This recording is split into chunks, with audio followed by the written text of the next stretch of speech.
Hey guys, welcome back to another episode of Weekly Updates। यहाँ पर पूरे week की इंपॉर्टेंट न्यूज़ का रिकैप आपको एक वीडियो के अंदर हम देने की कोशिश करेंगे। तो वीकली अपडेट देखें उससे पहले बिटकॉइन का प्राइस एनालिसिस करते हैं। तो करंटली बिटकॉइन की प्राइस $28,000 पे ट्रेड करी एंड पॉसिबल अगर डाउनवर्ड या रिजेक्शन का मूवमेंट आता है उसके बारे में हमने कल की अपडेट वीडियो के अंदर बात करा था, तो इसको डेफिनेटली आप चेकआउट करना। उससे एक आइडिया मिलेगा कि कौन से लेवल्स हैं जिनको आप यहाँ पर देख सकते हो। लेकिन आज की अपडेट के अंदर we'll talk about the bullish scenario. अगर बिटकॉइन की प्राइस को यहाँ पर बुलिश ब्रेक करना है तो उसके लिए क्या लेवल्स हमको देखने हैं। तो अगर आप देखोगे करंटली बिटकॉइन की प्राइस जो है वो यहाँ पर आप इन अ वे देख सकते हो, एक ट्राइंगल या फिर आप फॉलिंग वेज या इन अ वे इसको आप चैनल भी मान सकते हो जिसके अंदर मूव कर रही है। एंड उससे पहले हमको एक ह्यूज राइज देखने को मिला था। ये पैटर्न अगर आप देखोगे काफ़ी ज़्यादा मैच करता है यहाँ पर बुलिश फॉलिंग वेज से, जहाँ पर एक पॉजिटिव प्राइस मूवमेंट आता है, उसके बाद प्राइस काफ़ी टाइम तक थोड़ा सा नीचे की तरफ मूव करती है एंड फिर फाइनली एक ब्रेकआउट हमको देखने को मिल सकता है। तो उस अकॉर्डिंग अगर बुलिश मूवमेंट होना है तो this is something that we can look into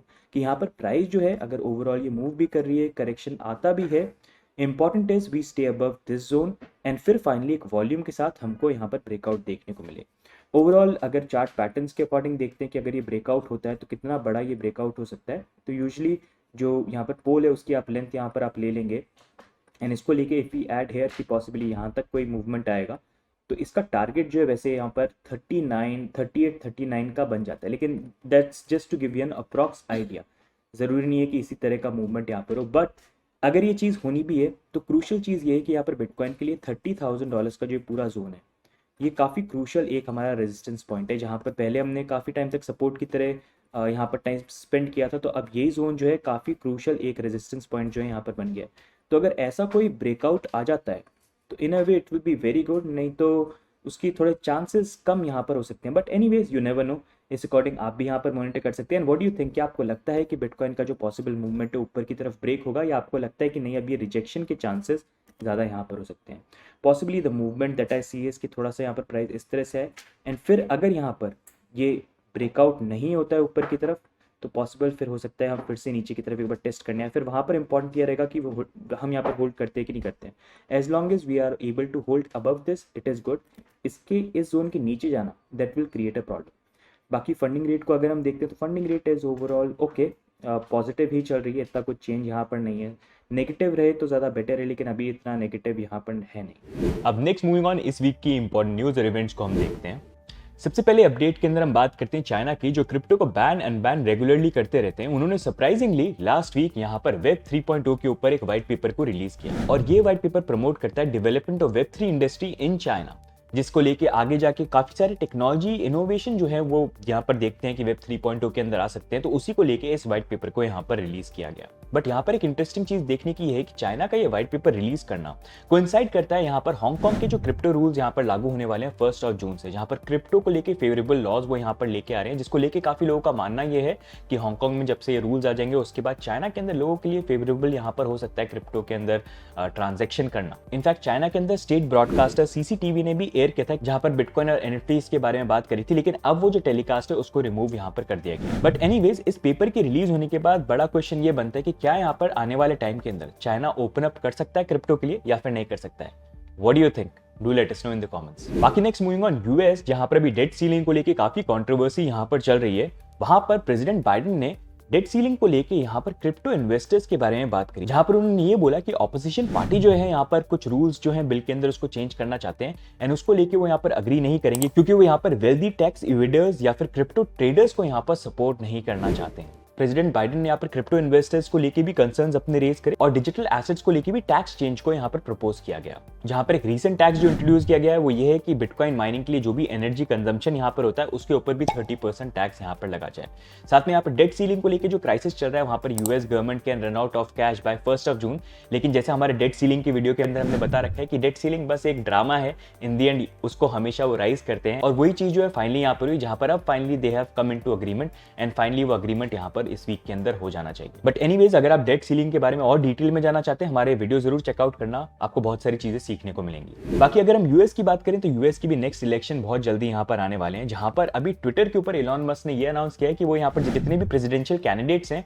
वो आ सकते हैं ट्विटर के ऊपर अपना स्पेस यहाँ पर ऑर्गेनाइज कर सकते हैं। आई थिंक ये उनका एक मूव है यहाँ पर किसी तरह से डोनाल्ड ट्रंप को भी यहाँ पर ट्विटर के ऊपर लाने का, and in a way it is a good marketing strategy. लेकिन यहाँ पर जो फर्स्ट स्पेस ऑर्गेनाइज हुआ वो फ्लोरिडा के गवर्नर रॉन डी सैंटिस का था, जो रिपब्लिकन प्रेसिडेंशियल कैंडिडेट है वो यहाँ पर डोनाल्ड ट्रंप एक तरफ और साथ में यहाँ पर ये है वो। और इस ट्विटर स्पेस सेशन के अंदर उन्होंने यहाँ पर अपना सपोर्ट बताया बिटकॉइन को लेकर, जहाँ पर उन्होंने ये बोला अगर वो यहाँ पर यूएस के नेक्स्ट प्रेसिडेंट बन जाते हैं तो वो यहाँ पर प्रोटेक्ट करेंगे use of bitcoin and oppose करेंगे कोई भी बैन यहाँ पर अगर बिटकॉइन के अगेंस्ट में लेके आया जाता है। अब यहाँ पर रॉ डिसेंटिस यहाँ पर प्रेसिडेंट बनते कि नहीं बनते हैं, कि यहाँ पर यूएस के अंदर प्रेसिडेंशियल कैंडिडेट्स कैसे बिटकॉइन के सपोर्ट पे भी यहाँ पर बात कर रहे हैं। अब नेक्स्ट यहाँ पर काफी लोगों का स्पेकुलेशन ये भी है कि यहाँ पर अगर रॉन डिसेंटिस का स्पेस ऑर्गेनाइज किया गया है तो ये इलॉन मस्क का एक तरह से मूव है किसी तरह से डोनाल्ड ट्रंप को भी स्पेस के ऊपर लाना, ताकि वो भी अपना सेशन यहाँ पर करे, क्योंकि नेक्स्ट प्रेसिडेंशियल इलेक्शन के अंदर डोनाल्ड ट्रंप भी यहाँ पर रन करने वाले हैं। अब बाहर के देशों की तो बहुत बात हो गई, अब इंडिया की थोड़ी सी यहाँ पर हम बात कर लेते हैं। तो इंडिया के अंदर यहाँ पर minister of state Rajeev Chandrasekhar ने यहाँ पर ऑर्गेनाइज किया डिजिटल इंडिया डायलॉग्स, जो मुंबई में था, और वहां पर उन्होंने डिस्कस किया डिजिटल इंडिया एक्ट को, जहां पर डिजिटल इंडिया एक्ट यहाँ पर सपोर्ट करना चाहता है नए स्टार्टअप और इनोवेशंस को और प्रमोट करना चाहता है web 3.0 AI with defined guidelines. और इस एक्ट का मेन फोकस रहेगा on obligations rather than enforcement. अब इस एक्ट की बात करें तो innovate can be a good move, लेकिन जब तक इस एक्ट की पूरी डिटेल सामने नहीं निकल के आती है तब तक it is a bit hard to say. And सबसे इंपॉर्टेंट चीज यहाँ पर देखने की है कि इंडिया के अंदर हर चीज की डेफिनेशन थोड़ी डिफरेंट रही है। जैसे crypto currencies and private crypto currencies हमारे गवर्नमेंट की तरफ से अलग तरीके से देखी जाती है, तो वैसे यहाँ पर जब वेब 3.0 की बात करते हैं तो बड़ा क्वेश्चन ये है कि क्या वो सेंट्रलाइज वेब 3.0 की बात कर रहे हैं या फिर वो डिसेंट्रलाइज वेब 3.0 की बात कर रहे हैं।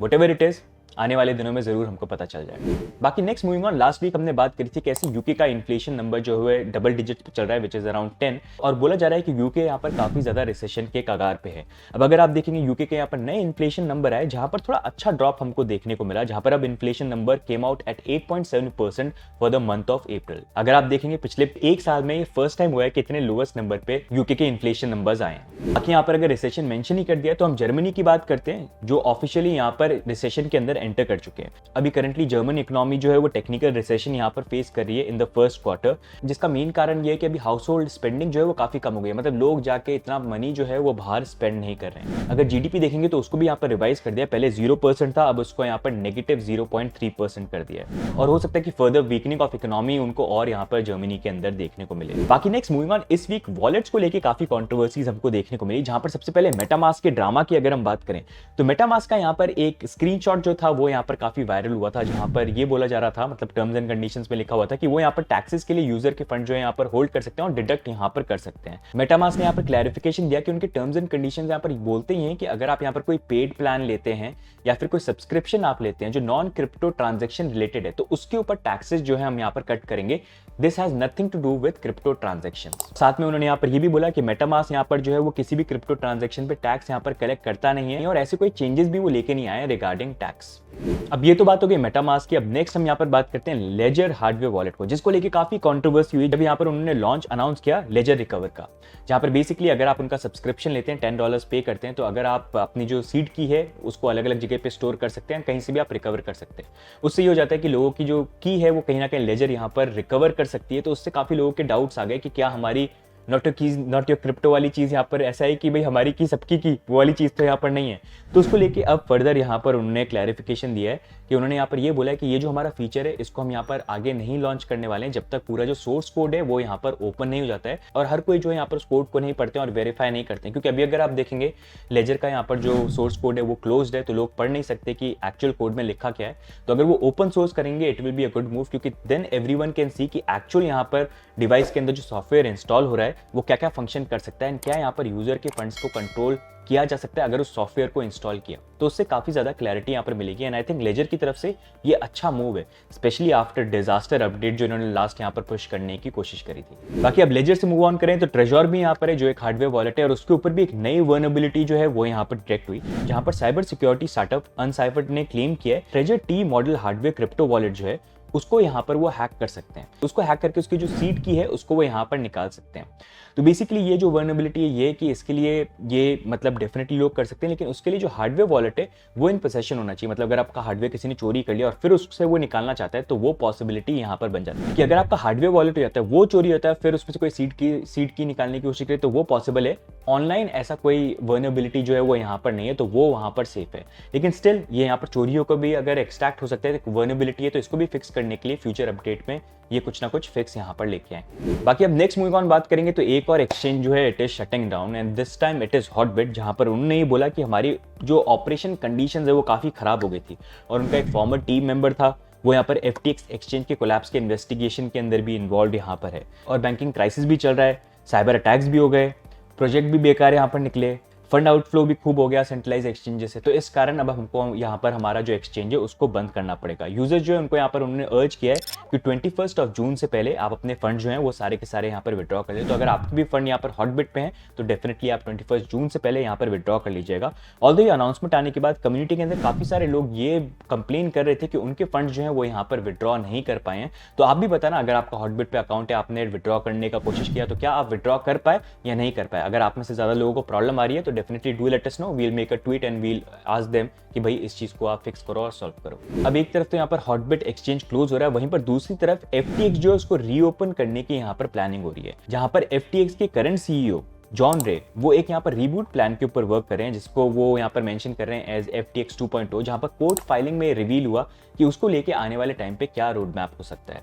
जब ये न्यूज सामने निकल के आई तो FTT टोकन जो नेटिव टोकन है FTX एक्सचेंज का, इट जम्प बाय 13%। लेकिन अभी भी we'll have to wait and see कि क्या यहाँ पर FTX 2.0 रिलीज होता है या क्या उसका प्लान होता है, जो आने वाले टाइम पे थोड़ी सी यहाँ पर क्लैरिटी मिलेगी। लेकिन कुछ लोग जो है यहाँ पर दे see it in a positive way कि अगर ये होता है तो पॉसिबली उनके फंड जो है शायद यहाँ पर रिकवर हो जाए। लेकिन कुछ लोग जो है इसको लेके भी क्रिटिसाइज कर रहे हैं कि ये रीओपन कर लेंगे लेकिन यूजर के फंड शायद नहीं मिले एंड इन अ वे एक एक्सचेंज जो ऑलरेडी डूब चुका है उसको फिर से यहाँ पर चालू करना it won't be a good move. But what are your viewpoints? What do you think? Do let us know in the comments. बाकी next moving on, previously हमने आपसे कवर किया था कि कैसे भूटान जो है वो बिटकॉइन को, जब से बिटकॉइन $5,000 पे था तब की रेंज से बिटकॉइन को यहाँ पर माइन कर रहे हैं अपने इन्वेस्टमेंट आर्म के थ्रू। एंड अगर आप देखेंगे वो उनके लिए काफी फ्रूटफुल भी यहाँ पर रहा। अब अगर आप देखेंगे इंडोनेशिया के गवर्नर हैं रिडवान कमील, उनका भी यहाँ पर बोलना है कि बिटकॉइन माइनिंग लेके it can be a good potential in their country and Indonesia भी यहाँ पर एम करता है कि आने वाले टाइम पे वो भी एक बिटकॉइन फ्रेंडली कंट्री जो है यहाँ पर मिल जाए। बाकी नेक्स्ट मूविंग ऑन, एक ऐसा टाइम जहाँ पर स्टेबल कॉइन गिरे जा रहे हैं, कुछ ना कुछ कंट्रोवर्सी चलती रहती है, वहाँ पर एक नया स्टेबल कॉइन जो है वो लॉन्च होने वाला है और वो लॉन्च होने वाला है इस बार बिटकॉइन की ब्लॉकचेन के ऊपर। क्योंकि जब से BRC-20 टोकन जो है ऑर्डिनल्स प्रोटोकॉल यहाँ पर इंट्रोड्यूस हुए हैं तो यहाँ पर पॉसिबिलिटी बन गई है कि ऐसे नए टोकन जो है उनको लॉन्च किया जा सकता है। तो यहाँ पर स्टेबली जो लीडिंग प्रोवाइडर हैं स्टेबल कॉइन सर्विसेज के, वो प्लान कर रहे हैं यहाँ पर लॉन्च करना US dollar backed stable coin जिसका नाम होगा स्टेबली USD और एक BRC-20 टोकन होगा बिटकॉइन ऑर्डिनल्स प्रोटोकॉल के ऊपर। और इस स्टेबल कॉइन की बैकिंग जो है ये 1:1 की रखेंगे, मतलब एक टोकन जो है उसकी वैल्यू यहाँ पर $1 रहेगी और वो जो $1 या जो भी जो अमाउंट होता है वो एक यहाँ पर रेगुलेटेड कस्टडी जो है प्रॉब्ली उसके साथ यहाँ पर रखने की कोशिश करेंगे। और स्टेबली यहाँ पर ये भी प्लान कर रहे हैं कि यहाँ पर ऑटोमेटिक इश्यूएंस एंड रिडेम्पशन जो है वो भी यहाँ पर एनेबल हो पाए। अब इस प्रोजेक्ट को लेकर ऑलरेडी उन्होंने काफी ज्यादा जो फंडिंग है वो भी यहाँ पर उठा लिए, मैक्सिमम सप्लाई जो अराउंड 69 बिलियन के अराउंड वो प्लान यहाँ पर कर रहे हैं। But this gives an idea कि अब यहाँ पर ऑर्डिनल्स और BRC-20 टोकन्स को लेके बहुत सारे नए इनोवेटिव चीजें जो हैं वो हमको आने वाले टाइम के बिटकॉइन की ब्लॉकचेन के ऊपर देखने को मिल सकती है। लेकिन सबसे बड़ा क्वेश्चन जो है क्रिटिक्स की तरफ से वो ये है कि बिटकॉइन की ब्लॉकचेन जो है उसका साइज इतना बड़ा नहीं है, तो क्या ऐसे प्रोटोकॉल जब लॉन्च हो गए क्या वो बिटकॉइन की ब्लॉकचेन के लिए प्रॉब्लम तो नहीं बन सकते हैं, या फिर इन अ वे ये नए इनोवेशन का एक जरिया बनेगा जहां पर हमको नए लेयर 2 प्रोटोकॉल जो है या लाइटनिंग प्रोटोकॉल के ऊपर डेफिनेटली कुछ ना कुछ चीजें यहाँ पर देखने को मिली या नए इनोवेशन आए। क्योंकि जब किसी ब्लॉकचेन के ऊपर प्रॉब्लम्स आती हैं तभी नई इनोवेशन जो है सामने निकल के आते हैं। तो वील हैव टू सी, मतलब in the end it's not known now कि कैसा होता है, क्योंकि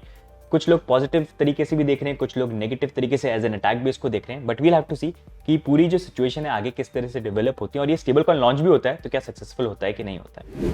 बाकी नेक्स्ट मूविंग ऑन, बाइनेंस को लेके एक यहाँ पर नई फट जो है वो निकल के आई, जहां पर रॉयटर्स जो बाइनेंस को लेके वैसे रेगुलरली काफी आर्टिकल्स पब्लिश करते रहते हैं, and to tell you to be honest उन्होंने काफी आर्टिकल्स पब्लिश करे जिसमें कुछ झूठ निकले हैं लेकिन कुछ जो है बाद में जाके सच भी निकले हैं। तो यहाँ पर ये भी आर्टिकल है जहां पर अगर आप देखेंगे I tell you what they have said, उन्होंने बेसिकली यहाँ पर ये बोला है कि एक इन्वेस्टिगेशन के अकॉर्डिंग उनको पता चला है कि बाइनेंस यहाँ पर कस्टमर के फंड जो है वो कंपनी रेवेन्यू के साथ यहाँ पर मिक्स करते हैं, जो वायलेट करता है यहाँ पर फाइनेंशियल रूल्स को, और कस्टमर के एसेट जो है वो भी यहाँ पर रिस्क पे आ जाते हैं। और उन्होंने बोला कि हमको इनसाइडर सोर्स के थ्रू यहाँ पर पता चला। अब इस चीज को लेकर पैट्रिक हिलमन बाइनेंस से उन्होंने यहाँ पर रिप्लाई किया कि हमारे यूजर फंड्स और कॉर्पोरेट फंड जो है कंप्लीटली सेपरेट लेजर्स के अंदर यहाँ पर रहते हैं एंड हमको ये भी पता है कि आपका जो सोर्स है जो आपको ये इन्फॉर्मेशन दे रहा है वो यहाँ पर कौन है, और अगर हमने उसका नाम बता दिया तो आप लोग खुद यहाँ पर काफी ज्यादा एम्बैरेस हो जाएंगे। उन्होंने यहाँ पर ये बोला कि जर्नलिस्ट ने यहाँ पर ये जो नेगेटिव स्टोरी पब्लिश करने की कोशिश करी against Binance is desperate and weak. साथ में उन्होंने ये भी बोला कि रॉयटर्स जो है वो बस कॉन्स्पिरेसी थ्योरीज जो है उनको यहाँ पर पब्लिश कर रहे हैं और बार बार वो यहाँ पर सीजी जो यहाँ पर फाउंडर हैं बाइनेंस के CEO हैं उनको टारगेट करते हैं, जहाँ पर उनकी एथनिसिटी को लेकर वो बार बार बोलते हैं कि वो चाइना से हैं,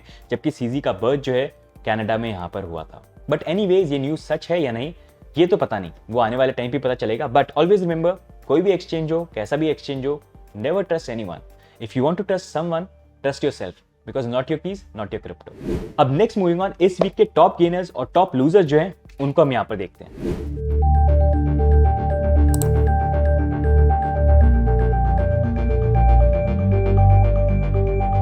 नेक्स्ट मूविंग ऑन, हम यहाँ पर बात करते हैं fun fact of the week की। तो यहाँ पर न्यूयॉर्क के अंदर एक वुमन है जिन्होंने रिसेंटली यहाँ पर डिस्कवर किया, जब वो अपने हस्बैंड को यहाँ पर डिवोर्स कर रही थी, कि उनके हस्बैंड जो है उन्होंने कहीं पर कुछ ना कुछ बिटकॉइन का स्टैक जो है वो कहीं पर छुपा के रखा है, विच इज अराउंड $500,000। तो उन्होंने सस्पेक्ट किया कि मेरा हस्बैंड जो है उसके पास थोड़े और पैसे हैं यहाँ पर, ये एसेट जो है छुपा के रखे हुए हैं। तो उन्होंने एक फॉरेंसिक अकाउंटेंट को यहाँ पर लिया और इन्वेस्टिगेशन करी एंड फाइनली यहाँ पर अनकवर किया कि उनके पास 12 बिटकॉइन जो है यहाँ पर एक सीक्रेट क्रिप्टो वॉलेट के अंदर स्टोर थे। अब जो हस्बैंड जो है उनको यहाँ पर अपने जो 12 बिटकॉइन है उसमें से 6 बिटकॉइन जो है उसको अलविदा या गुड बाय यहाँ पर बोलना पड़ेगा और डिवोर्स सेटलमेंट में यहाँ पर देना पड़ेगा।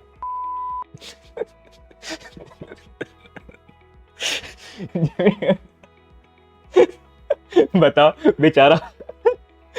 बेचारा हार्डवेयर वाले सोच रहा होगा मेरे बिटकॉइन जो है मैं स्टैक कर रहा हूँ, मेरे बिटकॉइन इसको स्टैक करके मैं अपने हार्डवेयर वॉलेट में रखता हूँ, किसी को नहीं पता चलेगा। चलो अच्छा ठीक है, डिवोर्स हो रहा है, मेरे बिटकॉइन जो है वो तो सेफ है, जेब में रखे छुपा के। वाइफ ने वो भी ढूंढ के निकाली, वाइफ से कुछ नहीं छुपता, वाइफ से ढूंढ के निकाल लेती रख लो बेचारा। But anyways,